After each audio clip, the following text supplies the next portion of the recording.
This video showcases how I was able to use the dentofacial analysis and smile mockup applications from the Evident Hub. First, I went on the Evident Hub website and uploaded the 5 required photos using the Kois glasses to ensure natural head posture and to give the Hub a spatial reference for analytics.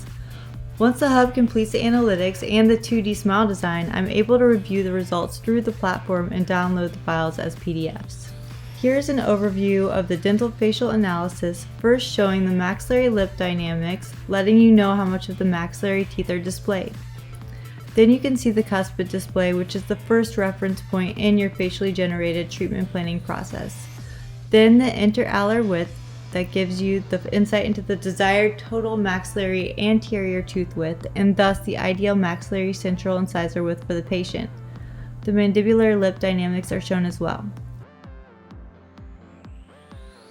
Once the smile design is approved, I submit the preliminary scans to the Hub to get designs for the upper and lower wax up as well as the deprogrammer.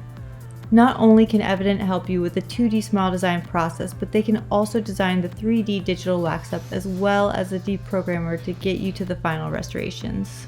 Evident designs your case the way you want.